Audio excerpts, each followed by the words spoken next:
So that way you can watch it whenever. And I have my page and I have to make it public. Oh, I have a dog here. Hold on. So we just share the link, right? Share. You can go to my page and hit the share below it. Do you want to do that, Libby, or should I do that? I can do it. Okay, I'll trust you. You're better. And if it's a few minutes delayed, that's fine. They'll just miss. Okay. We're going to go live on Facebook. Okay, Hillary's like, I'm on Annie's page for the live. Can't see it yet. Hi, Hillary. It always takes, it says live on Facebook. So we're going to assume we're on, even though it takes it a second to show up on our phones. Okay. So welcome, everybody. This is a very special edition, live Facebook edition of my favorite podcasters and my favorite podcast, Pod to the Rescue. We got together recently and had, which we'll put a link to it below, had a wonderful discussion on Pod to the Rescue. And I've listened to it for many years, and it really is one of my favorite podcasts. So I was, and especially because of rescue, because I come out of rescue work and you guys are very obviously involved in rescue, which we're going to talk a little bit more in detail about your rescue work. So I was very honored to be on it, and we really did have a great chat, and we will put a link. I gotta make it public. I think after 100 Zooms, I would know that. Okay, now we're public. Yay. Okay. So if you don't know, I'm Annie Phenix, and I am an author and a dog trainer. I've been in the profession for 25 years. I've written 2 books, Midnight Dog Walkers, now out of print, not my choice, but you can still get it on Kindle. And I got the title from reactive dog owners who walk their dogs at weird hours, including after midnight. And this is my latest one, which is I'm happy to say a bestseller for a year and a half, even though it came out this summer. And I interviewed 16 experts around the world in it. And that's my favorite part of the book, besides how to. And it's way more than reactivity if you don't have a copy of it. It's about the most common dog problems. And we're giving this away, a signed copy today. In order to be eligible, just comment on my page. You'll probably see it in other groups and stuff, but just leave a comment. It could be anything like, hi, happy anniversary, happy birthday, hello, whatever, happy Friday, Thursday, whatever day it is. Doesn't have to be related to what we're talking about, but of course you can also ask us questions as we talk. I'm a family dog mediator and a certified behaviorist through Association of Into Dogs, and all sorts of other 25 years worth of credentials. That's just a little bit about me, and I would ask my guests to please introduce yourself, a little bit about you in case people who are watching don't know. Emily, you want to go first? Sure. I'm Emily, and I am a certified dog trainer, CPDT, and I went to the Karen Pryor Academy in like 2016. And I'm also a certified family dog mediator. And I am the founder of Summit Dog Rescue, and we have been rescuing dogs in Colorado for somewhere around 14 years now. Amazing. And you're in Boulder. We're in Boulder, Colorado. Yep. Because there's a Summit County here too, which is Park City. Yeah. We used to be Mountain Dog Rescue, and then there became Mountain Pet Rescue up in Winter Park, and it got too confusing. So we changed it to Summit, but that's confusing for people who are in Summit County. So it's all confusing. Yeah. So in the mountain. Yeah. What about you, Libby? My name's Libby Felts, and I am a dog trainer and co-host of Pod to the Rescue. I've been involved in rescue. I think I started fostering in 2017. Does that sound about right? Maybe. It seems earlier. I thought like 2015, but around there. Yeah. So I've been in the dog training world for about 10 years. And when Emily came up with this idea to do the podcast, that was kind of where I found I felt more passionate about helping educate people in the rescue rather than, I had fostered for years and helped train dogs coming through our rescue. But the podcast felt like, okay, this is really where my skills are, that I can reach more people. So. And when did the podcast start? What year? 2020, right? 2020. Yeah. It all started in lockdown. Yeah, it did. And so it was during COVID. Yeah. Well, Emily got really brave and sent an email to Patricia McConnell and asking her, hey, we're starting this podcast. We're a rescue. Would you ever be interested in being on our podcast? And she said yes. And so Emily and I were like, okay, I guess we have a podcast now. We have to get going. We literally hadn't started yet. And we were like, oh my God, we have Patricia lined up. We need to get our butts going. So that's how the podcast started during lockdown. I love that she said yes. Good. Mhm, mhm. Yeah. Like, crap, we need microphones. We need Yeah. Yeah. know what podcasts do. And you've had so many guests since then. It's like incredible, recognizable names. And that's why I was thrilled to be among the list of people this year. And tell us about the rescue, because I came out of rescue myself. I rescued my husband and I years ago, fostered a total of 400 plus dogs over 10 years, because we had a ranch in Texas, because everything's bigger in Texas. We had 100 acres. We had the room. I'd sold my PR company. Some people are like, how did you do 400? That can't be true. And as you know, the need is so great. And this was like in 2000 to 2010. And when you're fostering puppies, you can get 10 in a litter. And if you take all 10, you can get to 400 really, really fast. So rescue is near and dear to my heart. It is such a incredible need, and even more so now. I thought it was bad when I was doing it in terms of too many dogs and not enough homes. And it seems like every rescue I know is just begging for money, begging for food, begging for mostly for foster homes. There's just not enough homes. And so I'm doing a course with Dr. Laura Donaldson, which we're also going to give away. You can win leave comments. You get a free signed copy that I will ship to you in the US of this book. And we're going to have one place, which is a $50 value, which really more than that. We kept it low on purpose, for a 3-hour course with me and Dr. Laura Donaldson on teaching dogs how to self-regulate as fast as possible, because that's one of the big complaints about force-free training. It's too slow, and it's true. It is. So that will reward one person from commenting. That space is January 7th, and we have 2 Facebook Lives as well. So that's coming. But I fostered recently, and I started after a long absence of exhaustion from not fostering. And it made me think in preparation for this course, because I helped these 6 puppies regulate themselves within 6 days based on what I learned from Dr. Laura and from the experts in the books, blew my own mind at how fast they could, learn to self-regulate from trauma, pretty massive trauma. I started looking at shelters around the world, just from a kind of a journalistic eyes view, and sort of an outsider, but kind of an insert, because I had all the years of experience. And so I knew about you guys, some of your rescue, but what I didn't know is that you don't have a kennel per se. And I had issues with a lot of the kennel situations, and I'm talking about that and some solutions in the course as well. And I love that you guys don't have a kennel, which might strike people as odd. Like, where are the dogs if you don't have kennels?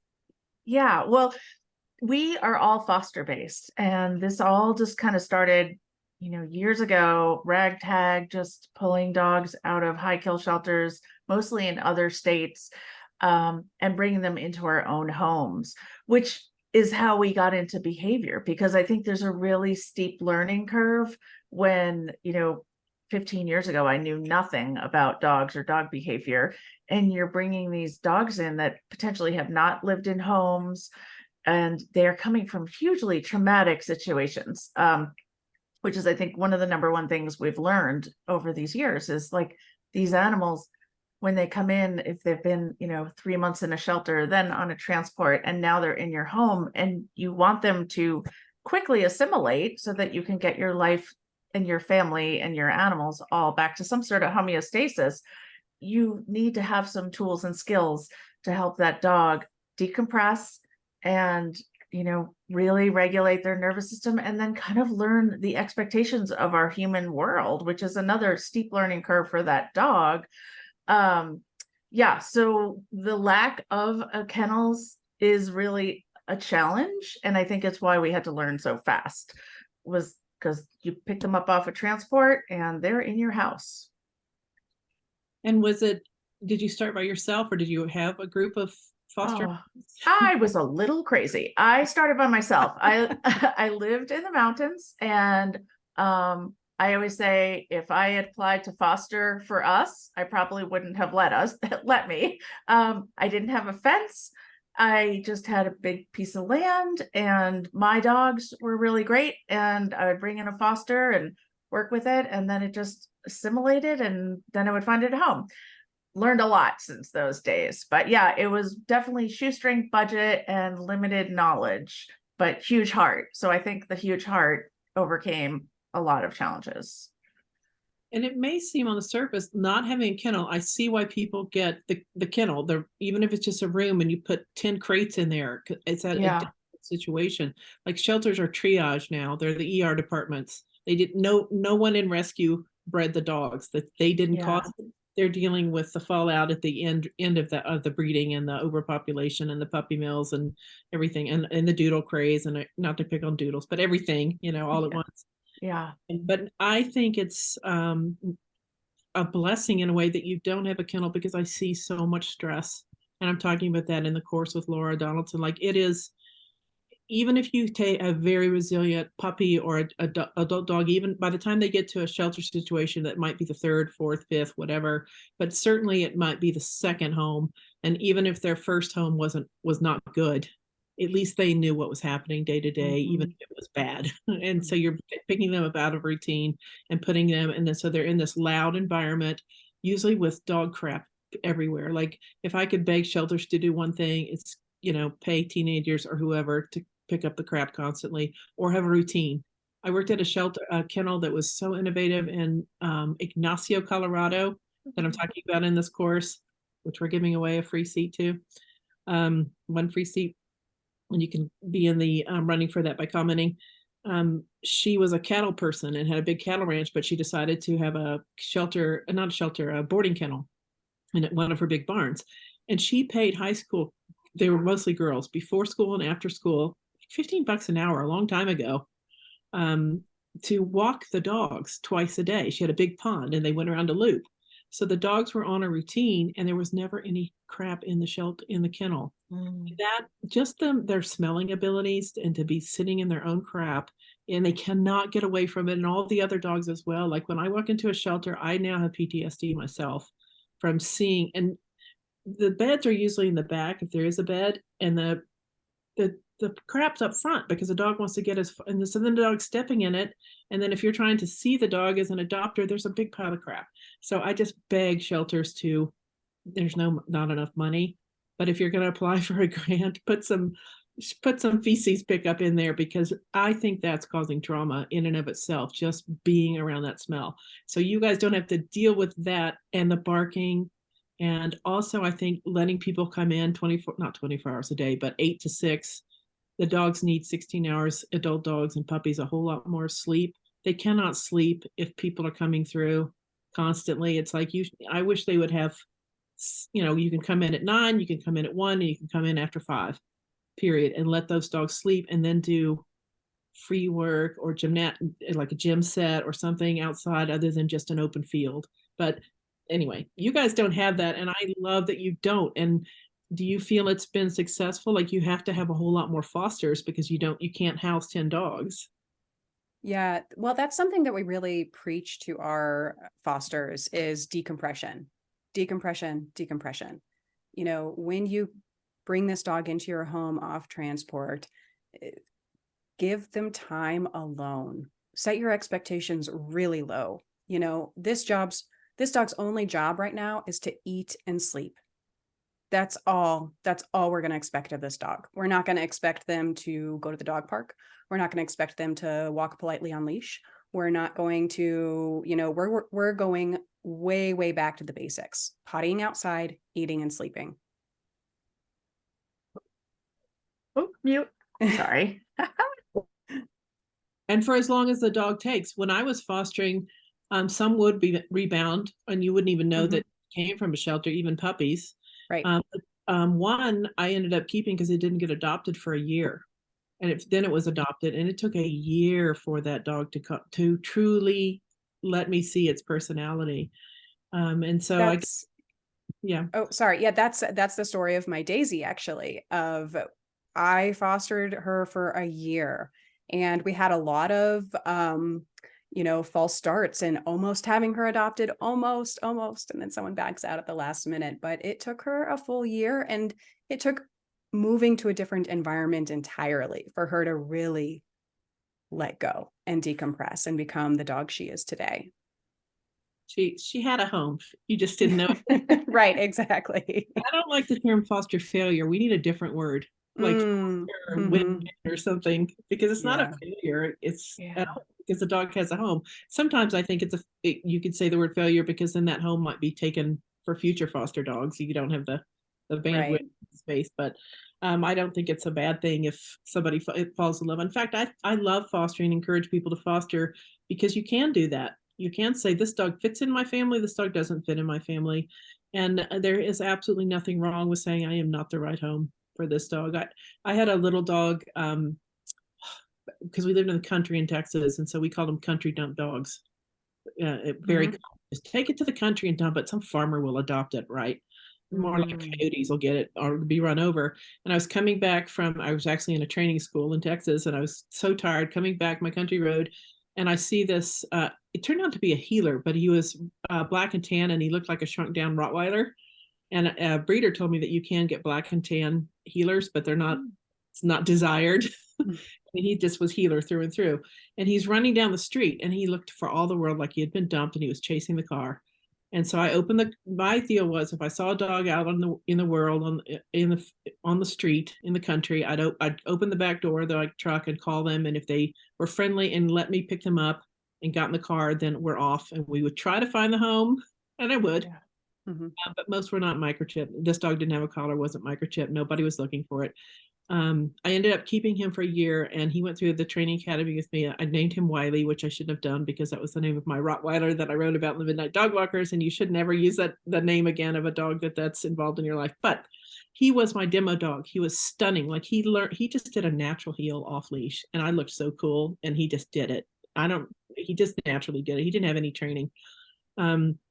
But after a year, and he was perfect with other dogs and just focused on me and loved to work, right? Perfect. Dream dog, like so easy, makes you look great as a trainer. But after about a year, he didn't, something had shifted in his eyes, and he didn't like being in the car.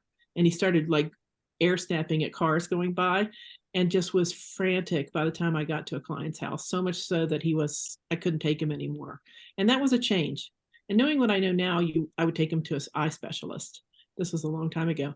So I have 5 dogs. He was my demo dog. I can't really, he's just going to sit at home and not do anything. So I was putting it on Craigslist back in the day. And I said, these are my specifics. You have to have this, X, Y, and Z. This lovely couple adopted him in a ranch that had like 3 or 5 acres. And I said, you can't ever put him in the car unless it's an emergency. And they agreed, but they had a golf cart. And for the first 6 months, he ran alongside the golf cart. And then one day he goes, why am I doing this? And he jumped in the golf cart. And they sent me pictures for the rest of his life, happy as he could be sitting in the golf, ruling over his ranch, because it was open air and there weren't other cars. And I wasn't the best home in that moment for him. Well, more than just a moment. He wasn't doing what I needed him to do, and I couldn't provide him. I needed him to be in the car and go places with me. And I never felt bad about that. He lived a great life, much better than I would have stressed him out. So I encourage people to think about, even if it's your foster dog, you fall in love with it, so cute as a puppy. If your home is not the right home, then it's far fairer to let the dog go. Even if you adopt a dog, and even though we're saying it's stressful to move them home to home to home, you have to consider the stress level. And if it's way up here and you just can't handle the dog, get in touch with somebody like you guys and find the best home for the dog. It's not always us, even though we know what we know. And that's something that we are really careful about in our screening process, is finding the best fit we can. We never want to place a dog in a home where they're not going to succeed, where we're setting the dog and the humans up to fail. And so that's part of why fostering is so crucial to the way we do things, is because the foster gets to know the dog. They get to know their needs, what kind of home and what kind of family, what kind of people would be best for this dog. And then we do our best to find that. And it's a much slower process than a lot of rescues. But it works for us. And we've honed this process over years. And I can say that I'm pretty proud of how we do things.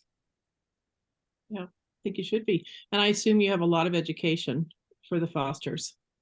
Yeah, we're actually working on revamping our foster program and really, getting our fosters to be able to handle more, because that is one of the things that we see, is that it's hard for some of our fosters to, take some of these dogs. And we see it with other rescues. They reach out because they have problems. Like there are more and more behavior problems coming in. And so having, one foster that is specialized in separation anxiety and that we've worked with and they're prepared would be fabulous, because that's one of those things that, you can't really learn on the fly and your life might not be set up for it. So we are trying to even develop our foster program to a deeper level so that we can meet the needs of these dogs and the people, because it's really hard if you say you're going to foster a dog and you have a very busy schedule and then you find out it has separation anxiety. So we're trying to make sure we have like a puzzle piece for each piece of the puzzle. Yeah. And I assume you pay for the medical and the food. Yeah. Yeah. Yeah. We pay medical, we pay food, we pay for all the enrichment toys that the dogs might need, leash, harness. All of our dogs come with a harness, even to their foster home. So we really work hard to equip our fosters with everything that they're going to need. If we're going to ask a foster to walk a dog on a front clip harness, we're going to provide that for them. Love that. Yeah. I love it. And a treat pouch and treats. Yeah. Yep. I love that. And that, as because so many times it's just let's and it's with a good heart, let's stop the dogs from being euthanized, period. That's like the deer in the headlights, and that's a huge problem. I still have PTSD and nightmares from the dogs I couldn't take out of the Texas shelters, because if I didn't take them that day, even puppies, and it's probably still that way in many, because I was in rural shelters, I knew what their fate was going to be. And how hard is that you're like, I can, we went by temperament first, and we had to temperament and age and health. Yeah. And we were seeing different behavior. We were seeing basic behavior issues, jumping on people, chewing on the couch. It wasn't as severe as the dogs are facing these days. But your foster families, are they all in Colorado and all near Boulder, or? Mostly we try to keep them near Boulder just because we really are hands-on. Like the dog comes in and within a day or two, we're there, like, kind of assessing and helping that foster person, figure out like what's going on with this dog. Like we want to be able to jump in. We have had fosters though, as far away as Wyoming. If we find someone who's really great and we can do it via Zoom, we will take fosters elsewhere. So right now everyone's in Boulder, but we're not limited. Right. And we partner with a local vet to take care of our veterinary care for a discount. And it's also helpful for me and Emily to be 20 minutes away from a foster. If, oh my gosh, I'm having XYZ problem, we can set up a time, zip over there and show the foster how to train, loose leash walking, or to problem solve a potty training issue, or anything like that. Yeah, it's so important. And then are the fosters involved with the decision of the? They are actually. Yeah, that was one of the reasons we started this. Was years ago I fostered for a different group, and my foster that I brought from just a fearful, scared dog into this incredible being. I just had to meet someone that they approved on the side of the highway at a park and ride and hand her over, and I never saw her again. And later I heard from someone else that she was returned, and I have no idea. I thought I can never do that again. So it's really why I went from fostering for other groups to being like, I got to do it my way. So we really feel like if you're going to put in hours of your time, your heart, your house, your sweat and tear, your gas money, sometimes, like whatever it is, then you should really have a big say in where this dog goes. Yes. I love that. And I didn't with my two that I Yeah. had days with. I knew it because there was adoption day that Saturday and they were scheduled to go. And I had already decided if they come back, I'm going to get them and I sent a training thing, a whole, what they need. One of them, the poor little runt would freeze. He had the best freeze response. And I wish I'd gotten it on film, best and worst. You reach down to, and he was so soft. He was golden retriever, golden doodle, and tiny, 6 pounds. And everyone wants to pick him up. And he would just absolutely freeze like a robot. And I wish I had gotten that on film. But I mean, it was a perfect freeze, but it's a trauma response. And most people aren't going to see that as a trauma response. And so I just didn't pick him up. I let him come to me. Everything was off leash because in my safe fenced front yard, and it was nice weather and that helped a lot. Like right now, well, it's not even that cold this winter. No climate change, of course, but that's a different discussion. But I love spending time outside and letting the dog choose where they want to be and what they want to do. So he learned to come up to me and I would pet him under his chin. And that was safe for him. And I wrote all that down. They went it was a big day in the park in Salt Lake, and whoever came by, I feel like, and applied for him, got him. Yeah. And I hate that. Like, I want home checks. We always did home checks. Yeah. Like, and they didn't do a home check on me, the shelter, not to bash my local shelter because they have saved a lot of dogs, but I feel like their mindset is let's stop euthanasia of worthy and good dogs, which is love that, bless them. Yeah. They are doing it. I'm not doing it. That hard work, and it is very hard emotionally and every other way, and physically. I calculated that those dogs were here 144 hours, and they were alone 3 hours. Period. I mean, that's how much it took and they were headed for separation anxiety. They would scream if you turned your back to them. Yeah. So I needed to try to fix that and help them self-regulate in 6 days times, which we got there, which was amazing. Whether they're still that way, I don't know. Many of my trainers' friends offered free training and free courses. I don't know if that was even passed along. And for all I know, they're thriving. One I saw a picture of had another golden retriever in the family. But even the most well-meaning person, you take a dog that's been traumatized and screams when you walk out of the room and poops on the floor because it was in an outdoor kennel and it had no choice. That's a puppy mill dog that's hard to help. So it's a lot to take on a dog. And if you think that most dogs have trauma in their life, and if you get a dog, even a rescue dog can have trauma, because the mother dog probably isn't that well taken care of and can even be in a puppy mill situation or a large kennel where everything's outdoors, and the breeder has to do their part like immediately when the dogs are born up until the 9 or 10 weeks, and that doesn't happen. So you might think, well, I'm not going to get a rescue dog, I'm going to buy it. Well, good luck, because very few of those dogs are treated like they should be treated, or the mother dogs as well. So I think if you're looking for a dog, please consider adoption. We cannot say it enough. They're not damaged dogs. They're let down dogs that somebody bred and didn't follow up with. But they can be incredibly rewarding and resilient, and they just need a little more time, I think, than many dogs. Yeah. Well, and sorry. Oh, Go it's ahead. okay. You go. Well, we see a lot of those dogs. We see a lot of dogs from puppy mills. You know, we get the doodles, all these breeds that people want.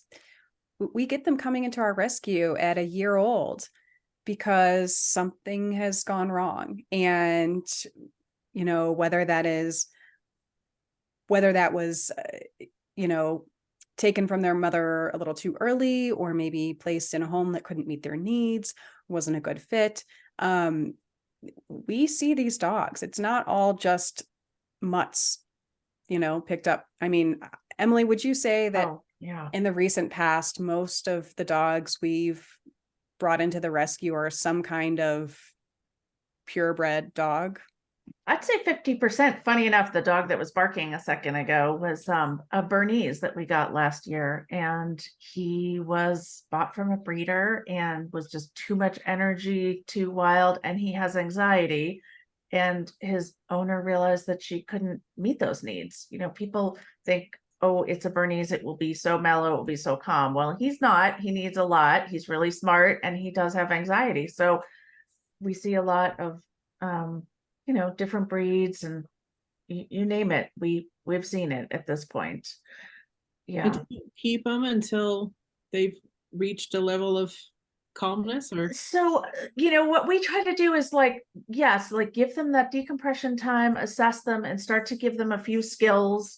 But then we kind of want our adopters to be informed and also be ready to continue that task of setting them up for continued success. Because in a month or two, you're not going to completely get a robotically perfect dog, but we can really, the amount that we can turn a dog around and just be now your behavior makes sense, your behavior produces outcomes, which is for most of the dogs we get probably the first time they've ever had humans who understood their behavior and that their behavior mattered, other than to be told no or punished for it. So we work on that, and then we do educate our adopters. And actually, we just decided there's another trainer on our board, and we're going to take turns doing a monthly Facebook Live for our adopters for life, just because the more we do this, the more we realize there's people who have had dogs from us 5 years that now have new circumstances, and without continued contact with them, they might be turned, something might have happened and they don't have continued support because they don't know they can reach out. So now we're going to do this monthly Facebook Live. So if you're moving, you have a dog that you got from us 7 years ago and now it's a senior and you're moving someplace more busy or less busy, we can help support you in that, because dogs are always changing. It's as we know, it's not like you train them in a 3-week course and then they're perfect, or they do that for the rest of their lives. Just like us, they're always learning, always changing. Yeah. Yeah. And I'm thinking specifically, of the lab with separation anxiety. We worked with her for a while to get her to a place where she felt a little more safe, but she still had to go to a home who was equipped to handle separation anxiety, and like you said, training is never done. No. Hillary Lane, who is a wonderful human being, and how we all kind of got connected, because she's a volunteer, and is she on the board also? She's on the board. She's one of the trainers who's going to be doing that monthly training. Yeah. And she is very active in the Phoenix Advocacy Center. She's our official editor-in-chief. Go Hillary. An editor, and she's a great editor. So she writes, Summit Dog Rescue has a Facebook adopters page, so adopters can post questions and pictures, so the rescue can keep track of many of those dogs for life, which is wonderful. And Summit Dog Rescue requires adopters to get training. Yeah, and so many don't. So many rescues do not require the training. And it should be given. And I wish in fundraising, I'm new to fundraising in this last year because of the Advocacy Center, because we're a nonprofit, and oh my God, there's so much out there. But when I started looking for money to help the practitioners, and we're focused on mental health and well-being, and burnout, and avoiding burnout, I started at all the pet places like Petco, and I knew about these enormous foundations, and I found that almost 80 to 90%, if they're a pet company and they have the nonprofit wing, it's for rescues and foster dogs, which is amazing and outstanding. So there is some funding. I don't know how much is actually available, and you guys know that better than I do, but I would encourage rescuers to kind of maybe put a little more pressure and create, where you can, particularly if you have a relationship, how about we pay for sniff spots? And so, because dogs need to be off leash, I feel like, in safe areas. And I would much rather, it's in Utah, people are renting out their backyards for $5 an hour, $7 an hour.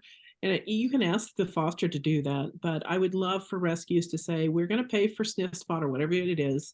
And I could see taking a dog out of a busy shelter. They take them on hikes now or walks around town. Some dogs can handle it. Some dogs just what are you doing? I want to go back to the safety, even though it's chaotic. At least I'm in a walled off area and I don't have to deal with all the world. To me, taking a dog that's in stress, which most are in kennel situations or freshly rescued, take them to a sniff spot, somebody's private backyard for an hour or 30 minutes, and then move down the street to another one that's safe. You control the venue, and the hands off. You're not doing anything with the dog. You're just mostly observing and even filming the behavior. You're not introducing other dogs. You're not introducing children. I would love to see funding for that. And I would love to see funding for fosters, because everybody has heard, I don't know if it'll happen, but it doesn't hurt to start asking these Petco places that have, what if we could do $100 a month to begin with? I'm sure you guys don't pay. I've never been paid, but is that do people talk about that? Could we pay foster or something, or if there's just not money? We would I- love, I mean, Yeah. I'm right there with you. I think that, fostering is a labor of love, but it's still labor. And, we do a lot to support our fosters, and it is still work. Yeah, it is still work. It's disruptive. It can be.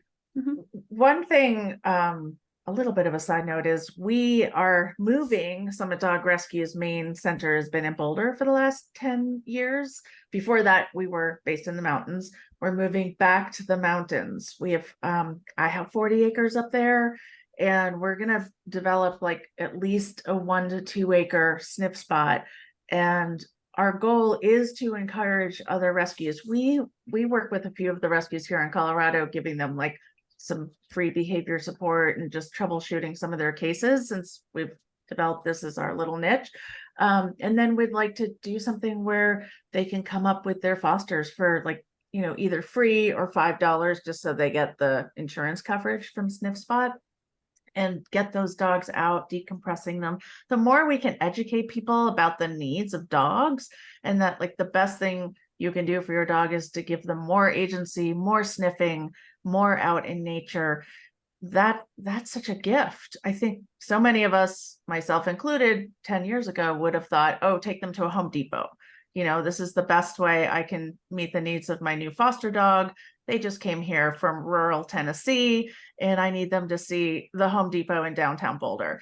And now we know, and so when we know better, we do better, that the best thing we could do for that dog is give them time out in nature, sniffing and building that bond of trust with their human. Other than doing nothing and letting Other than doing exactly. Oh yes, actually, you're right. Do nothing, and then when you do something, do that. I learned from a horse trainer. I'd gotten a rescue horse from off the racetrack in San Antonio, and he was huge. They were called a pony horse, and they pony the race horses out to the gates. And they're usually big, huge quarter horses. And he was 16 hands. He was really big, and then lived in a stall his entire life. And I didn't realize that they ran the horses they galloped the young horses 1 mile, three horses in the morning. Wow. And so he never got out of a trot with me, because he would, as an aside, bleed through the nose, because they made his lungs horrible. So he had never been outside the racetrack. He turned out to be a wonderful horse named Dylan. But I took him to a clinic, and the cowboy said to me, because I was like, I was bending his neck because I was terrified of being bucked off, because he was such a big horse, and he did a little bunny hop. And he was just out of his mind, because he had never been talk about flooding an animal. And he yelled at me on the mic, and I never forgot it. I mean, you don't want to be yelled at as a learner, but it stuck with me. And he yelled at me, "You on the gray horse, do less faster." I'm like, what? You talking to me? And of course you're embarrassed and all that. But I was all over that horse, because I was trying not to get bucked off, and I was scared, and in their mouth. And that's one thing I want owners to hear: do less faster. It's okay. You get a new dog and you want everyone to come over. And even if the dog can handle it, the rear dog that can, just don't. Like, spend that 30 days minimum quiet in the house. Learn your dog. Learn what he likes, learn what she likes, learn what chew toys, learn what bedding that they like, and start asking questions and observing and videotaping. I absolutely love owners to videotape, because so often, particularly if you are walking the dog, which we don't recommend immediately walk the dog, please don't. The dog is out in front of you on leash, so they're held captive. Even if we think we're doing a great thing, it's still some tension on the neck or the harness, and they're still caught. And freedom of movement, they don't necessarily have freedom. They may be going forward pretty hard.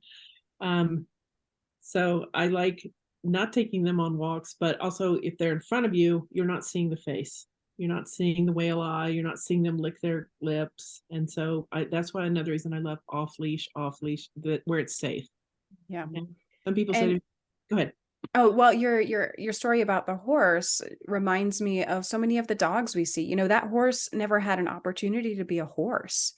And so many of the dogs coming in have never had an opportunity to be a dog, to just be a dog, do dog things, sniff to their heart's content, you know, chew on things. They've just never had an outlet for all of this completely natural behavior. And that's something that we really, you know,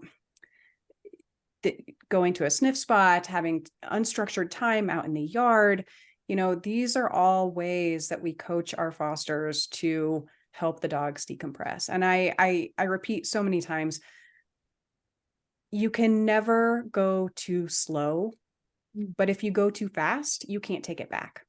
Yeah. Go slower. Yeah. Let the dog be a dog. Yeah. I always tell people, think about going slow and then cut that in half. You know, and that's probably where you should be, because as humans, I still, even, you know, doing this forever, I still go too fast and I have to catch myself and go, oh, slow down, like slow down.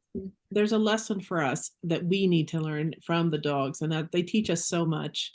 Live in the moment, and be outside. They get so much out from being out there. Throughout history, they were outside with us. We were outside. But we started building these 4 walls, and we brought them in with us, and not necessarily to their benefit, because most dogs don't live in a house in the world. They're free-ranging dogs. Up to 80% do not live in a house. And so they're captive in our homes, much like a zoo animal. They've adapted because they're a very adaptable species, but that doesn't mean we're fulfilling their needs by getting them the best bed and a designer jacket in the winter and the highest quality food. They do need good nutrition, but more than that, they need movement and unencumbered movement. That's become so crucial in my work with dogs. Even that's what I was going to say a minute ago. Even if you live in an apartment, we still have to figure out ways without that leash on that's safe. And sometimes people have a big apartment building here and big here, and there's green space in between if you're allowed to have dogs, and that's where everybody pees them. Ask the property management, I call it a round pen, because we call that round pen with horses, an X pen. I'll put it up every time I take my dog out, and I'll bring it back home, or maybe you and 5 dog owners agree to put in, so you have a secure round area or whatever shape, like an X pen, where you can unhook that leash. Or Sniff Spot if it's in your area. I love what Sniff Spot is doing, because it doesn't have to be expensive. I mean, $5 an hour, you just lunch at fast food now is $15 to $20. So just eat at home and spend that. Take your dog if it can travel well and it's been in your house for a while. I cannot stress the importance of off leash safe. It has to be a contained area, because we can't trust the other dog owners to know their dog or to recall their dog, unfortunately. It's just, movement is freedom in dogs, and our whole life is restricting them because of safety. Mostly a leash is for safety. Right. So I can't say enough about this. This is a comment from Patty Burke. And this is a very common thing. I think when I adopted my dog from a breed rescue, they gave terrible training advice, choke chain, and other adverses, dominance theory. It was 1997, although it's still common today. Not sure if they are doing the same, but it was awful. That is another reason we started the podcast. We figured, you know, dog rescuers, fosters, they're driving to go get those dogs on transports. They can listen to a podcast and get a little bit more information. There's so much misinformation out there, as we know. And, you know, getting that out to the general public of like how to really meet their needs, and that you don't have to hurt your dog. And especially, I mean, I would never want to hurt any dog, but you bring in a foster dog straight out of a shelter, and then all of a sudden you're punishing them and hurting them. Does not make sense. If you think of it logically, makes 0 sense. Yeah. And I think that that's an important point for us to make right now, is just that all of this training we're talking about is positive training, positive reinforcement training, modern science-based dog training. And Emily and I have both been in this world for many years. And that's, you know, this is what we're trying to educate people on, what it is, why and how it works. And ruling out pain. If there's a bite history or an air snap or a growl with my behavior work, I refuse to work with owners anymore unless they have had a complete and total vet checkout, including blood work.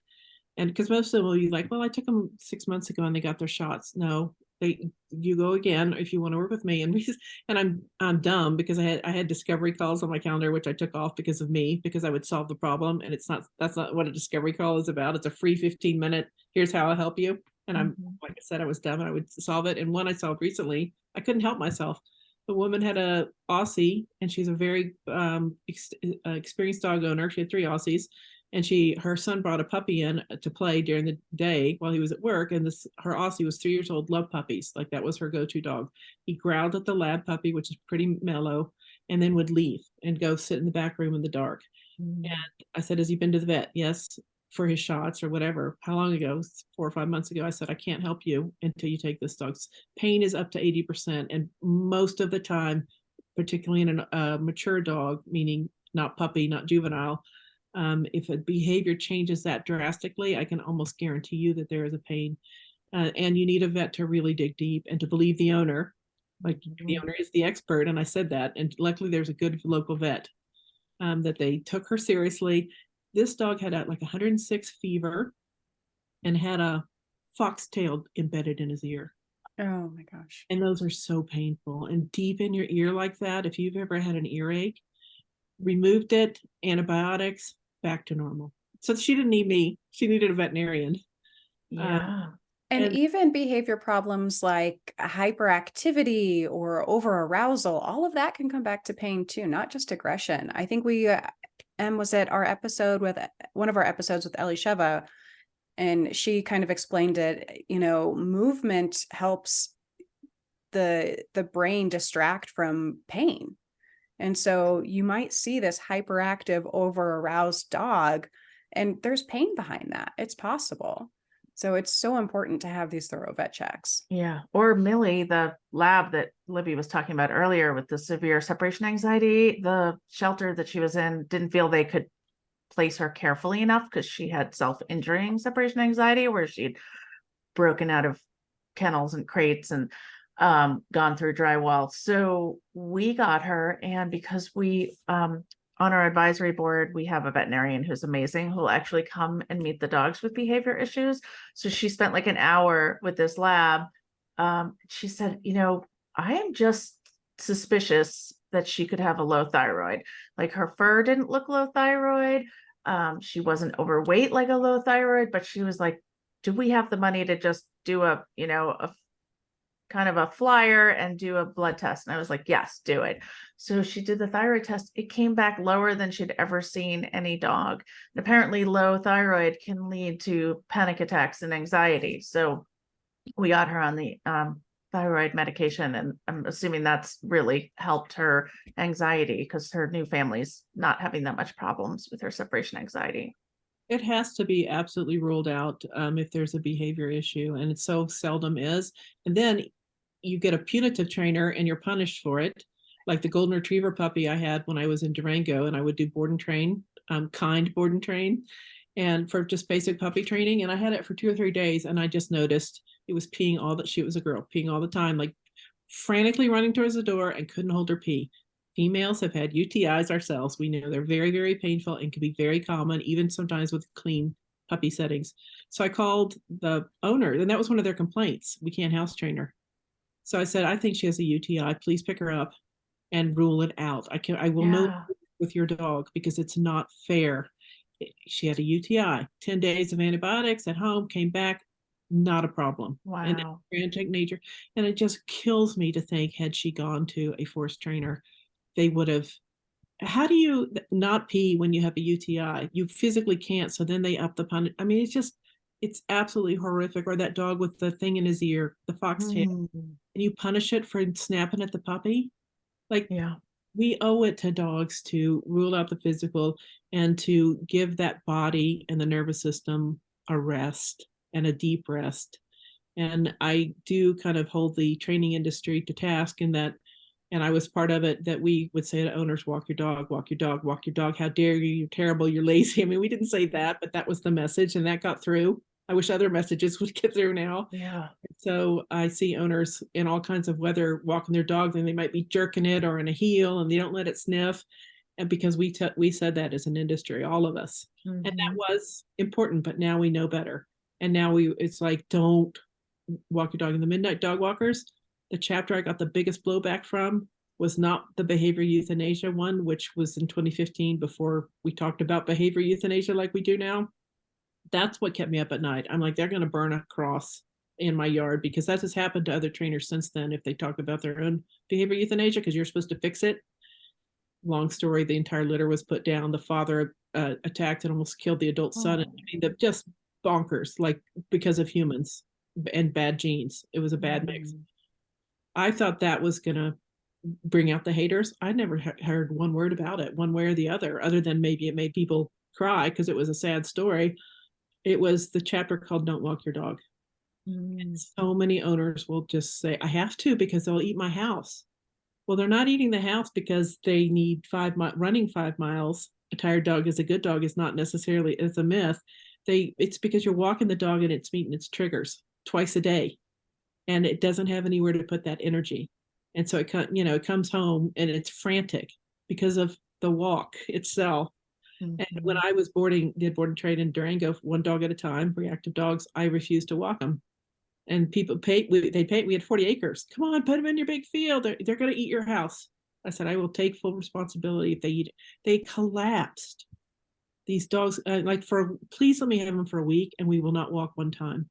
And the dog, you could just see them like sleep of the dead for the first time in their lives because they weren't forced to meet that trigger. It's so crucial, but we have to take some ownership that we told owners to do it. Walk your dog. Walk your dog.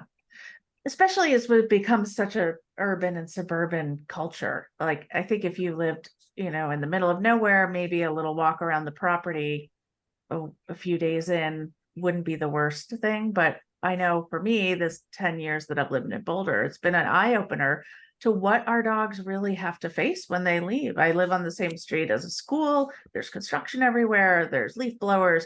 They walk out and it's an immediate bombardment of new stimuli. So I think that's just so much harder, for our companion animals, especially ones that have been shipped in from different areas. And they're so sensitive to noise. Oh my gosh. Our healers, we both work from home. I have forever, and my husband started in 2020 because of, we know why, the plague. And on Wednesdays is trash day. And we noticed that they come to the back of the house and they want to be with me because I work in the back of the house as far away from those big trucks as they can, and that they hate the trash can sound. They will bark out we have to shut the blinds Tuesday night. And they finally have agreed that we can move our own trash cans, like to put in they just go hysterical. And I think they think they're saving us. The trash cans are very scary. Like, don't, oh my God. They're saving all the neighbors. They're the police because their house is up on a hill and they have windows they can see out. And it just makes me so sad to think that if we weren't home, you don't know. And if you don't have cameras in your house, you don't know that Wednesday morning they're a little freaked out. They can come to us for comfort, and we just put them in the back of the house so they don't have to deal with it. So you could come home on trash day and your dog has eaten your rug and you're mad. Well, it might be the trash trucks or the fireworks that happened 10 days ago. Oh God, yeah. Thunderstorm. Noise sensitivity has also gone way up on my, let's rule this in or out. And I think I saw 1 in 3 dogs, a new study, has kind of severe case of noise sensitivity. So I believe it. I work with a high arousal pity. We do day training once a week, and leash pulling is something, my gosh, so often we just have to go back to the basics. But this week we were walking and he was great. He was having a great day. We were really just connected, and we were, I take him in kind of this route that has a lot of grass, a lot of places for him to sniff, and he can be on a loose leash. And, we do a little training, we do a little engage, disengage with his triggers. And I noticed that as we were walking by these construction trucks that weren't even making like big banging noises, it was just kind of a constant drone in the background. I noticed all of a sudden he can't respond to me like he usually does. He's pulling on the leash again. And then as soon as we got out of earshot, he relaxed. And I said, oh. And Annie, I think we talked about this in the episode we did with you, but paying attention to these things that are happening with your dogs is so crucial to their well-being. Noticing, paying attention to, if I hadn't noticed that switch in his behavior because of the noise, you know, we would have missed a big piece of the puzzle there. And the leash restricts, even though he's with a safe person, Yeah. the bank trust of safety, you Yeah. can't make the sound stop, and the leash stops him from running, which is what he would just remove himself Right. from the scene. So we do have to be hyper aware, and the walk is not just for us with a companion. Let's go exercise. That's what a lot of people get Right. dogs for. It's the walk is theirs, and it should be theirs. Yes. It's for sniffing primarily. Then if you want to exercise, you might have an Australian Shepherd that does love to run, but I maintain you don't ever see dogs living in the wild going for a 5-mile jog. If Yeah. they're not out jogging like humans jog, they might be running somewhere to go get a smell or catch a rabbit, but their running is intentional. They don't need that. You're just building a better athlete, is what we said about horses, if you don't also have the decompression. So we're coming up on an hour. If people have questions, which I do have some I'm going to read, feel free to put the questions on my page. You might be seeing this on other pages, but we can only see them right now on my page. And we'll go in where we have posted it and respond in writing to questions as well. Because I know it's on Summit Dog Rescue and I put it in Midnight Dog Walkers. We just can't see, or I can't see those live. But we're going to give away a copy of the best-selling book by this person named Annie. I hear she can write, I don't know, but there's 16 experts in here from around the world, and it's the most cutting-edge stuff that really, really smart and compassionate people are doing. This is not all just me going on and on and on, and it's not just reactivity, it's everything, including puppies. It's all the major issues, other than resource guarding. I realized after our words, I left resource guarding out because I just don't see that as much as I see the other stuff. And then we are also giving away a free pass. It's a $50 value, which is really, it's probably a $400 or $500 value to a course that Dr. Laura Donaldson and I are doing on January 7th, called Puppy Transformations. It's everything she's done as a true trauma expert, both in humans and dogs, somatic body work. And I have case studies of those puppies, shelter puppies that I helped, everything I learned directly from Laura, which I always keep learning from her, and the other experts, including Sarah Fisher, who is a world-class expert in body movement. And one of the questions is, which I think is a great question from Patty Burke, I'm wondering if movement experts might actually be better consultation than even veterinary behaviorists for ruling out pain.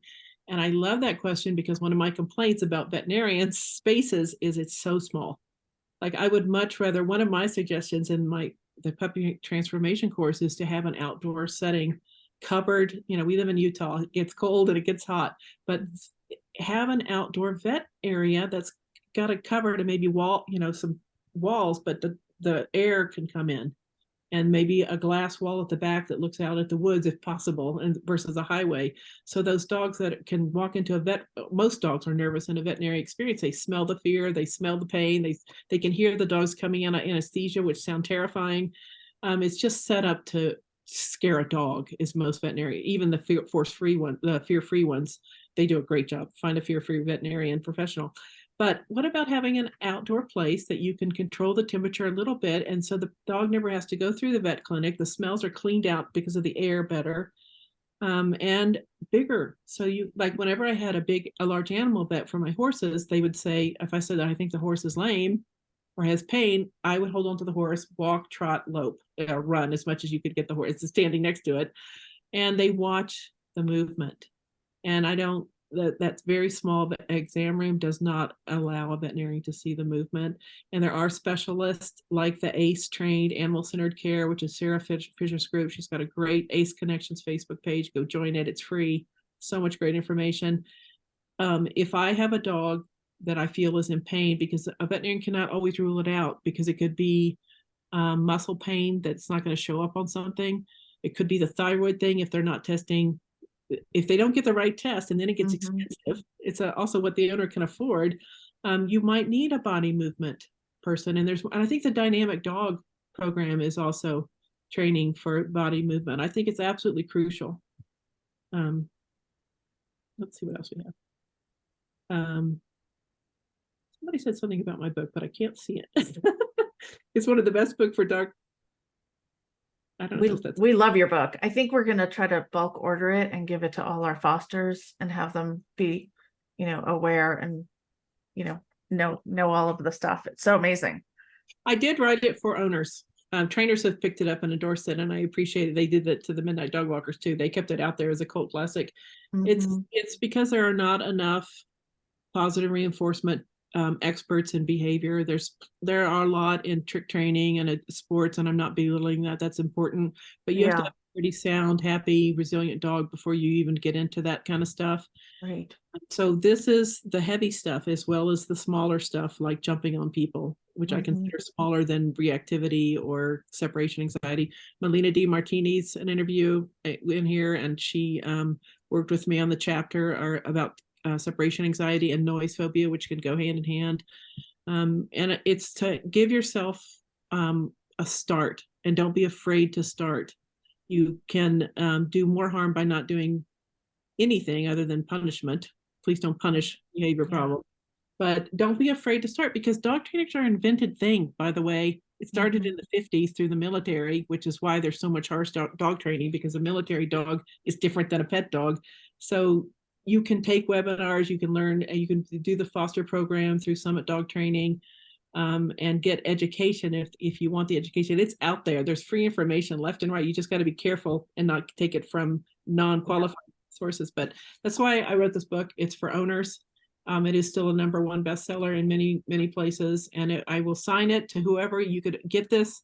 You're eligible by commenting on my page, Facebook page right now on the live, and we'll pick a winner. And if you want this as a gift for somebody, I will work with the person who wins it and sign it to that person and mail it. And I'm donating the book, and I'm taking care of the mail. And then Laura Donaldson and I will give a free seat to someone in the comments, which is it's a 3-hour course plus 2 live Facebooks where you can interact with us and ask us anything about the puppy transformation. And it's not just puppies. It's just that I had the recent puppy thing, and so we were kind of focusing on puppies, but it's any dog that comes, including rescue dogs that have been in shelters, and that's what the course is about. I love that. Sounds so good. Sounds fabulous. We will be there for sure. And Annie, I want to echo what you said about self-education for dog owners. I think it's so important. That's how I got into dog training, was self-education, so I could work with my own dog through his issues. And yes, you're right, you have to be careful about the sources, but your book is an excellent resource for dog owners everywhere. So I just want to echo that. I appreciate it. It was Hillary. She goes, it was me. Annie's book is one of the best books for dog guardians, fosters, rescues, trainers. I'm glad I got to read most of it. Go back and read it all. No, just kidding. Just kidding. Yes, and it's collaborative. It's not just me. There's 16 other voices in there, and they kind of build on each other, but they're also kind of saying the same thing at the deep level, which is be kind to your dog, and here's specifically how you can be kind and compassionate. So well, I don't see any other direct questions, and if there are, we can go back in, and lots of great comments. And I will be told who the winners are, and we will announce it. You guys are going to choose the winners, and it might be random, however you decide to choose. So look for the winners to be announced in the comments on my page, and we'll do that really quickly. Book out, and we'll send you right over to Laura Donaldson and get you enrolled in the course. And if people want to get in touch with you guys and maybe be considered as a foster, even if they're not in Boulder, what's the best way to find you? They can go to our website, which is summitdogrescue.org, would be the rescue website, so they can read a little bit more about us, and they can email us summitdogrescue@gmail.com. And we can use volunteers also from anywhere in the country, or anywhere in the world, really. A lot of our work is just, reading applications and designing programs. So if anyone's interested, we really want to be rescue support for rescues is kind of our future goal. I love that. And rescues need help. They're drowning. They're drowning. Everyone I know, every shelter I know is at some are even the city one here closed, said we're not taking any more owner surrenders. Oh, and that's a tax run city shelter. Yeah. So it's bad. It's super bad. COVID didn't help.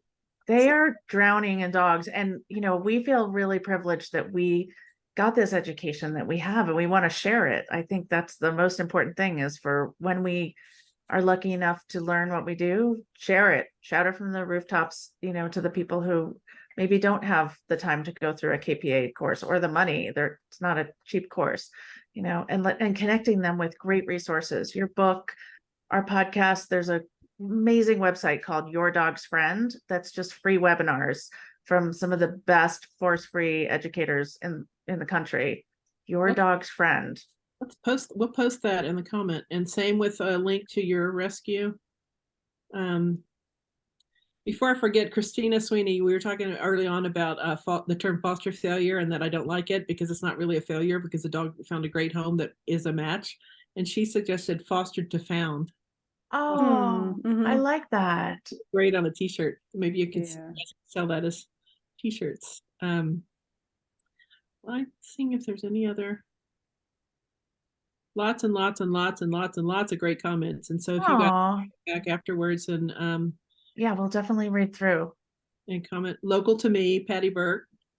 She loves that. Are you a foster, Patty? Go sign up if you're not. Oh, Patty is in our neighborhood. Oh, yeah. Tell us. Yeah, we really could use a couple of fosters for sure.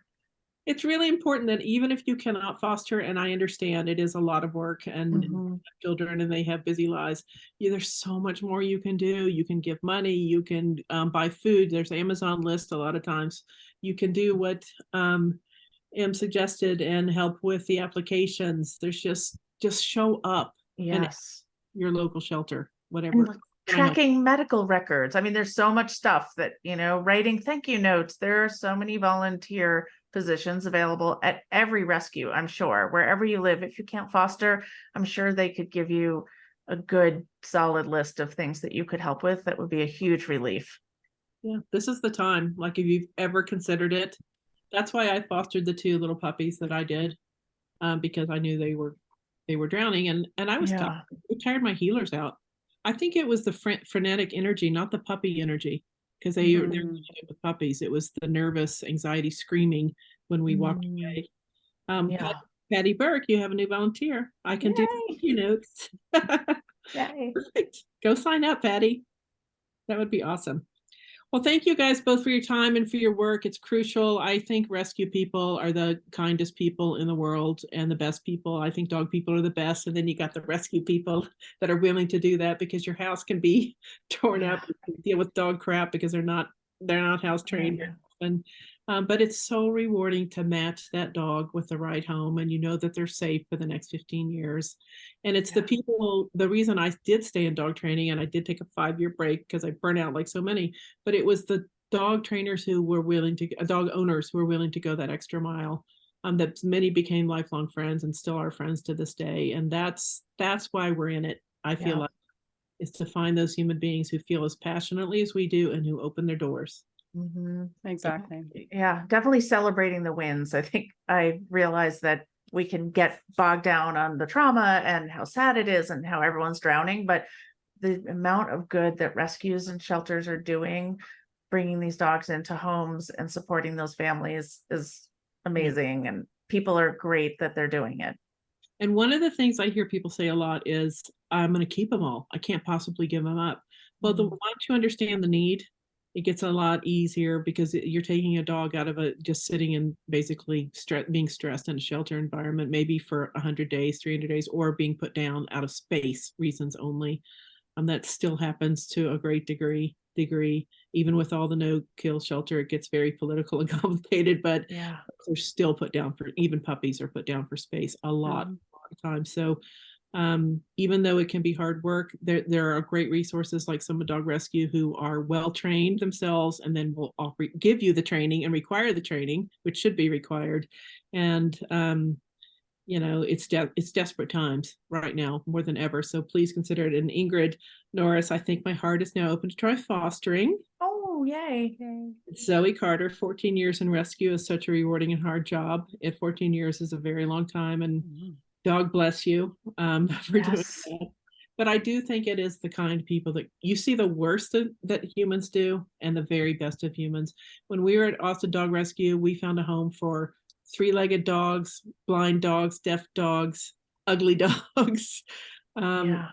Yeah, and we were seeing different kinds of behaviors. Like I said, more basic troubled dogs Mhm. back then. And sometimes you had to hang on to them for 6 months or longer to find Yeah. that right home. But there are good-hearted people who will take even the senior dogs, that Mhm. have a year to live. So Yeah, there really are a lot of good-hearted people. This week we had an amazing thing on our Facebook page. There was a Newfoundland in Kansas City, and the woman who owned her had to move this week and needed her gone this week, right before Christmas. So we had like 4 days to get her. We posted it on Facebook, and like people came from all over offering to drive her, offering gas money. We got her a ride, and she's here in Colorado, and she's being adopted next week. amazing. And that's a purebred, beautiful, beautiful dog. So it's Oh yeah, nuts. yeah, There's so many incredible dogs. I think you said at least half of yours are purebred, or you at least hmm could be a dominant. yeah, or doodles, which Yeah. yeah, I gave into the doodle craze and had those, yeah, and they were very cute. I get it.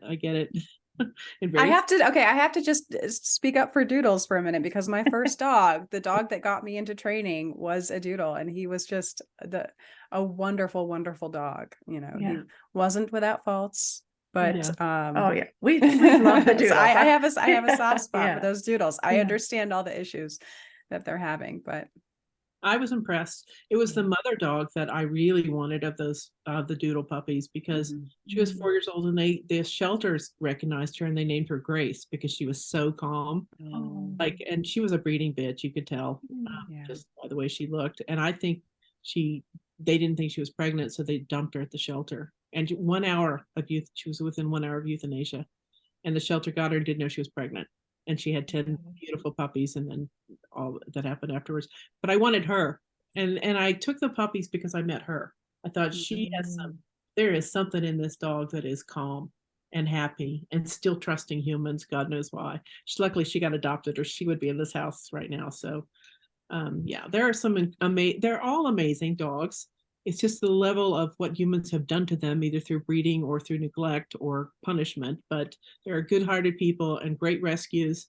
And I'm honored to know you guys. Listen to Podcast to the Rescue. Go sign up at your local rescue. If there's not a local one, either start one if you're really ambitious, or go work with Summit Dog Rescue, because they can work with people nationally and internationally. All right. thank you Well, so much, Annie. We'll pick a winner for that giveaway, and we'll put it in the comments right after we're done here. yeah, two winners. Two winners. Okay, two Two winners. Got winners. it. Okay, great. Thank you so much, Annie. We loved speaking with you again. We Yes. hope to see you again soon. We will do it again in 2024. All right. Bye. Woohoo! See, I always check. Okay, that's good. Before we start throwing the F-bombs.